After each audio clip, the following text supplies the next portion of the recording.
Supreme court বারের সদস্য হয়ে কিন্তু আপনারা অনেক দায়িত্ব কাঁধে নিলেন। বাংলাদেশ সুপ্রিম কোর্ট একটা সুপ্রিম কোর্ট 18 কোটি মানুষের মধ্যে মাত্র আমরা কয়েক হাজার আইনজীবী এখানে প্র্যাকটিস সুযোগ পাচ্ছি। আমাদের অনেক সমস্যা থাকতে পারে, ব্যক্তিগত সমস্যা, আর্থিক সমস্যা থাকতে পারে, তারপরও আপনার আচরণে সুপ্রিম কোর্টকে আপনি প্রতিনিধিত্ব করছেন। কোর্টে বলেন, সামাজিক জীবনে বলেন, সব জায়গায় কিন্তু আপনি সুপ্রিম কোর্ট আইনজীবী হিসেবে আজকে থেকে আপনি প্রতিনিধিত্ব করছেন। আপনার অসম্মান আচরণ শুধু আপনার কিন্তু আপনি ক্ষতিগ্রস্ত হবেন না, সুপ্রিম কোর্টের মর্যাদা ক্ষতিগ্রস্ত হবে, সর্বোচ্চ আদালতের মর্যাদা ক্ষতিগ্রস্ত হবে। এবং মনে রাখতে হবে, আপনারা সবাই প্র্যাকটিস করছেন নিম্ন আদালতে, সেখানে টোটালি ডিফারেন্ট এখানকার। ওখানে 5-7 জন দাঁড়াচ্ছে এক মক্কেলের পক্ষে, এখানে সুযোগ নাই। হইচই করছে, যে চিজকে বেরিয়ে দিচ্ছে কোর্ট, হয়তো মেসেজ সাহেব সেই দিকে অর্ডার দিচ্ছে নাকি। এখানে হইচই করা মানে you have disqualification, you have weak case. আর এটা আচরণ সুপ্রিম কোর্টে অ্যালাউ করে না। সেনাবাহিনী দেখানো ডিসিপ্লিন না, এখানে আরো স্ট্রং ডিসিপ্লিন। সিরিয়াসলি নিয়ে রাজনৈতিক বিষয়ে বিনিয়োগ থাকতে পারে, ধর্মীয় বিষয়ে বিনিয়োগ থাকতে পারে, but you have to honour your senior. এখানে কোনো বিকল্প নাই, কোনো অপশন নাই। আমি আর পছন্দ করি না, কিন্তু আপনার আচরণ যদি এটা দৃশ্যমান হয়, আপনি সিনিয়র প্রতি অসম্মান করছেন, মাননীয় বিচারপতিরা কিন্তু ওখান থেকে ফলো করছেন এবং অন্য লয়াররা ফলো করছেন। এখানে ছোট জায়গা কিন্তু, এবং এরা এখানে দেখা গেছে যারা একটু মিসবিহেভ করছে তারা কিন্তু সবসময় মানুষ স্মরণ করছে। আর আমার সুযোগ হয়েছিল বার কাউন্সিলে এই 9 বছর আমি ইলেক্টেড। মাননীয় বিচারপতির সঙ্গে কাজ করার সুযোগ হয়েছে ক্লোজলি। আলাপ শুনছি, ওনারা কিন্তু আলাপ করে। আপনারা মনে করেন একটা কোর্টে একটু চিল্লি করলেন, কি হলো না, ওনার মধ্যে আলাপ হয় কিন্তু কে ও কোন লয়ার 2 নম্বর কথা বলে, কোন লয়ার মিথ্যা কথা বলে। আমি নিজে শুনতেছি। আমি নাম বলতে চাচ্ছি না, একজন বিচারপতি পরে প্রধান বিচারপতি হয়েছিল নি, ও কোটার সাথে ভয় পাই, কেয়ারফুল থাকি কোনটা সাথে মিথ্যা কথা বলে, কোনটা সাপ্রেস করে। ওনাদের মধ্যে খুব আলোচনা হয় কিন্তু। সুতরাং আপনার বিহেভ নিয়ে আপনি মনে করেন একটা কোর্টে আপনার ইয়ে করবেন, and you lose your impression. একবার যদি ইমপ্রেশন লস করেন, যদি রিপেয়ার করতে অনেক সময় লাগবে আপনার। Careful about that. আর এখানে আসলে হার্ডওয়ার্কের বিকল্প নেই, কোনো বিকল্প নেই। এবং আপনি কিন্তু শিখতে হবে। অনেকেই মনে করেন ঠিক আছে একটা এনটিসি পেয়ে গেলেন, এবারে 498 পেয়ে গেলেন, 1 লাখ টাকা ইনকাম করলেন। This is not the only practice. সব জায়গায় আপনি ট্রাভেল করতে হবে। You have to work with the senior এবং তার গাইডেন্স থাকতে হবে। তাহলে আপনি সব দিকগুলো শিখতে পারবেন। আপনি সব সেক্টর শিখবেন, ইডিট শিখতে পারবেন, কোম্পানি শিখতে পারবেন, ক্রিমিনাল শিখতে পারবেন, সিভিল শিখতে পারবেন। আর আপনি একা করলে কিন্তু জাস্ট করতেছেন আর কি, শিখার সুযোগ খুব কম। মূলত 1 বছর কেন খালি রাখা, 1 বছর করে গ্যাপ রাখা হয়।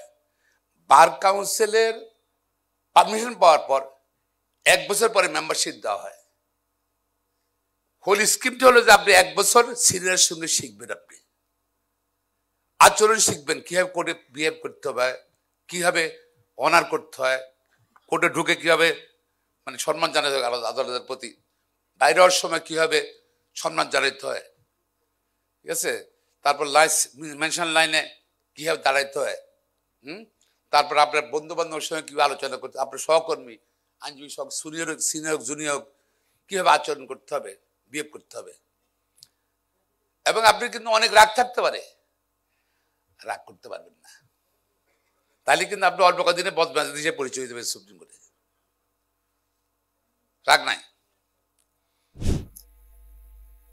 এটা কিন্তু আইন পেশা, ব্যবসা না। যারা মনে করেন যে 100 কোটির মালিক হবে না আইন পেশা এসে, তাদের স্বপ্ন পূরণ হবে না। অ্যাক্সিডেন্ট আপনি করবেনই। এখন যারা অনেক ধনী লোক হবেন চিন্তা করেন, তারা দয়া করে এখনো সময় আছে, এখন যে এইজ আছে চলে যান। This is not the place for you to make money, illegal money বা legal money, whatever. আপনি এখানে হাম্বল সোসাইটির মেম্বার হন না, নিজেকে সম্মানিত লোক হিসেবে, ব্যক্তি হিসেবে নিজে প্রেজেন্ট করতে পারবেন। আপনি অনেক বড় ব্যবসায়ী, 1000 কোটির মালিক, ভিডিও এটাই সিআইসি, কিন্তু আপনি চেম্বারে আসবে, আপনি তার চেম্বারে যাবেন, তার সব কিছু যাবেন। Very good lawyer, he has to come. আর আপনি আপনার যদি আমি একটা এক্সাম্পল বলতে চাচ্ছি, আমাদের সাবেক প্রধান বিচারপতি, মোহর প্রধান বিচারপতি মোস্তফা কামাল সাহেব, তার একটা কথা বলতেছে, আমি নতুন আসছি, কত বছর তো এত বুঝে দেখতেছি কি ভালো করতে পারবো, শিখতে পারবো, কেন ইনকাম কিছু হবে না, বুঝতে পারছি না। তো একটা অনুষ্ঠানের মধ্যে কিন্তু মনটা একটু খারাপও লাগছিল, কিছু বুঝতেছি না, ইনকাম হচ্ছে না। বললাম যে স্যার একটু আমাদের নতুন লয়ারদের সম্বন্ধে কিছু বলেন, নতুন লয়ারদের সম্বন্ধে কিছু বলেন, আপনারা কিন্তু সুপ্রিম কোর্ট হবে নতুন, এই জন্য বলতেছি। তো উনি বললেন শেষের দিকে, উনি এসে বললেন যে মাহবুদের খোকন আমাকে রিকোয়েস্ট করছে নতুন লয়ারদের সম্বন্ধে কিছু বলতে। আমি কয়েকটি স্টেজের কথা বলছি, উনি বলছেন the beginning of your profession, for the first stage, no work, no money. Second stage, little work, little money. Third stage, more work, little money. Fourth stage, more work, more money. Last stage, no work, only money, only money. So উনি বলছে don't try to jump. Jump করলে you will spoil yourself. আপনি beginning এ যদি শুরুতে যদি 1 লাখ টাকা পান যেটা মামলায়, এরকম 2-4টা পেলেন, পরবর্তীতে কিন্তু আপনার 50,000 20,000 মামলায় কিন্তু মন করবে না, 1 লাখ টাকার মামলায় খুঁজবেন আপনি। দেখা যাবে যে আপনার ক্লায়েন্ট নাই, বা আপনি পড়ালেখা করছেন না ভালোভাবে, টাকা বেশি টাকার মামলা করছে, এখন এত অল্প টাকায় পড়ালেখা করাবেন। সুতরাং ডোন্ট ট্রাই টু জাম্প। আমি চেষ্টা করছি আমার জীবনে, যেহেতু বিগিনিং আমি শুরু পেয়েছি ওনাকে এই বক্তব্য, আমি আমার জীবন ফলো করতেছি। হার্ডওয়ার্ক কোনো বিকল্প নাই। আপনি কি প্রস্তুতি নিয়ে কোর্টে যাচ্ছেন পড়ালেখা করে, নাকি এক্সটেম্পো যাচ্ছেন, তার সাথে বুঝে কিন্তু এটা মার্ক করে যে লয়ার তো কোন পড়ালেখা কিছু করছে না, আচ্ছা কোর্টে বলতেছে না, মার্ক করে কিন্তু। আর পড়ালেখা করে গেলে মাননীয় বিচারপতিরও চিন্তা করে না, পড়ালেখা করে আসছে, ইমপ্রেশন যদি আপনি আনতে পারেন যদি, তাহলে অনেক মামলায় আপনাকে ট্রাস্ট করে দিয়ে দিবে, ট্রাস্ট করবে যা বলছে সত্য বলতেছে। সুতরাং হার্ড ওয়ার্কের কোনো বিকল্প নাই। এখন আমি 15-16 ঘন্টা কাজ করি, যদি আমি 2-4 ঘন্টা বেড়ে যেতে হয় না।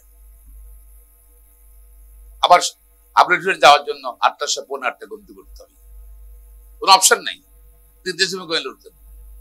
You have to work and you have to read. পড়ার কোনো বিকল্প নাই। আমি অনুরোধ করবো, আর যেটা মর্যাদা, আমরা শুধু আমরা হলে চলবো, আপনি যত এখানে তার হার্ডওয়ার্ক করেন যদি টাকা চলে আসবে, টাকার কথা চিন্তা করেন। আপাতত কষ্ট হবে আর কি, হার্ডওয়ার্ক করে টাকা আসবে আপনার কাছে।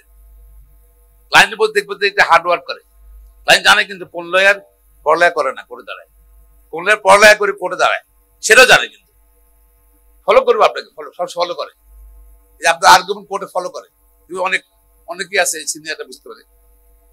জি, এই তো কোর্টে ক্লায়েন্টে কিন্তু ওখান থেকে বলে তো ভালো করতেছে, আর পিছু পিছু খুঁজে বাইর করবে আপনাকে, আপনি খোঁজা লাগবে না। সুতরাং আপনি you have to work hard. আর আবার বলতেছে আচরণটা আপনার রাখবেন। We are under oath. লাস্টে আমি বলতে চাচ্ছি, আমরা কিন্তু শরৎ নেওয়ার সময় কিন্তু আমরা ওথ নিই, মনে আছে? মনে থাকে? হ্যাঁ, আমি এই আমেরিকা এম্বাসিতে গেছিলাম ফার্স্ট ভিসার জন্য, অনেক আগে কথা বলছি। So what is the preparation? I am a lawyer in the Supreme Court, Bangladesh. Oh, you are under oath. You are under oath. What you will say? Presumption that is correct.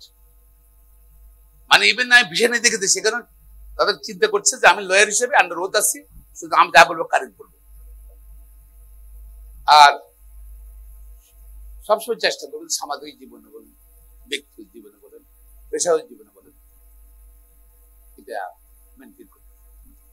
আর পেশা আমি যা practice থেকে বলছি, আমি জানি না কি আবার করতে হবে না। আপনি যখন আপনার সামনে ক্লায়েন্ট থাকবে,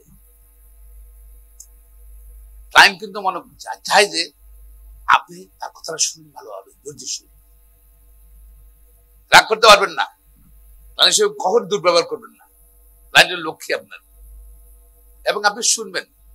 ক্লায়েন্ট চায় না যে আপনি টেলিফোন কথা বলেন, ক্লায়েন্ট চায় না যে আপনার বোর সঙ্গে কথা বলেন, আর জামার সঙ্গে কথা বলেন, এটা তো পছন্দ করে না। লাইক ডক্টর যখন রুগী দেখে, তখন রুগী কিন্তু আশা করে না যে আমার ভালো টেলিফোনে কথা বলছে, এখানে কথা বলতেছে। তাই পেশেন্টদের শুনতে হবে, সে শুনতে হবে, শুনে তারপর আপনার তো এটা ভেরি ইম্পর্টেন্ট। অনেক ভালো ভালো লয়ার আছে কিন্তু তাদের ক্লায়েন্ট নেই, কারণ তারা অ্যাডভোকেসি বা এই সাইডটা কিন্তু ক্লায়েন্ট রিলেশনশিপটা, ক্লায়েন্ট ডিলিংটা তারা অনেক পুয়ার, তারা জানে না। সুতরাং আপনার ক্লায়েন্টের দরকার, কোর্টে আবার প্রেজেন্স দরকার, আর বিহেভ ভালো করতে হবে। সুপ্রিম কোর্টে আজকে বাংলাদেশে ক্রাইসিস মোমেন্ট আমরা যাচ্ছি। সুপ্রিম কোর্ট যদি ঠিক থাকে, যদি সুপ্রিম কোর্ট শক্তিশালী হলে, সুপ্রিম কোর্ট স্বাধীন হলে, ওর অন্ড থাকবে, মানবাধিকার থাকবে, আইনের শাসন থাকবে, অর্থই চাকা করবে। আর সুপ্রিম কোর্ট যদি বিতর্কিত হয়, সবই শেষ হয়ে যাবে। এবং গত 15 বছর আমাদের সুপ্রিম কোর্ট দুর্বল ছিল বলে বরং আমরা বাধাগ্রস্ত হয়েছে, ভোটাধিকার নষ্ট হয়ে গেছে, মানবাধিকার ক্ষতিগ্রস্ত হয়েছে, গুম হয়েছে, সবকিছু আইন শৃঙ্খলা অবনতি হয়েছে, লুটপাট হয়েছে, ব্যাংক খাতে, সব খাতে। সুতরাং আমরা সবাই কিন্তু আমার পেশার বাইরেও আমার দায়িত্ব আমার প্রিয় সুপ্রিম কোর্টের মর্যাদা রক্ষা করা, এটা সকলের দায়িত্ব, regardless by political belief, regardless by religious belief. আমরা সুপ্রিম কোর্ট মানে মর্যাদা মানি, শক্তিশালী হবে সুপ্রিম কোর্ট, আমরা মর্যাদাবান হবো। আর সুপ্রিম কোর্ট দুর্বল হলে আমরা ছোট হয়ে যাব। সুতরাং এই দায়িত্বটা পালন করতে হবে, এবং 18 কোটি মানুষের কিন্তু আমরা প্রতিনিধিত্ব করছি, তাদের অধিকার নিয়ে চিন্তা করতে হবে। আর আবার বলছি, পেশা, সব ক্লায়েন্ট যে আপনার টাকা দেবে তা না, প্রত্যেকটা লোকের মাথায় প্রত্যেক বিচার পাওয়ার অধিকার আছে। যার টাকা এসে দিতে পারবে না, যে work for him as well, যে পারবে সে অনেক বেশি টাকা দিবে, দেখা যায় যা আশা করেন তার তো অনেক বেশি টাকা দিবে, এভারেজ করে দিবে। কোন মুদির দোকানদারের মতন 120টি আইটেম আছে, প্রত্যেক রেটবেল লাভ করতে চেষ্টা করবেন না। তো আমি আশা করি আপনারা হয়তো দেখা হবে ইনশাল্লাহ। আমি যেহেতু ফুল টাইম এখানে কোর্টে আছি, আমরা আছি, আমাদের বড় ভাইরাও আছে, অনেকে সিনিয়র, যে কোনো সিচুয়েশনে আপনারা আসবেন, সিনিয়রদের সাথে কথা বলবেন, ওনারা মোটামুটি সবাই অ্যাটলিস্ট 90% লয়ার পাবেন, সিনিয়র লয়ার পাবেন, তারা willing to support you, willing to help you, যে কোনো সিচুয়েশন। আপনি শিখতে হবে, শিখার কোনো বিকল্প নেই।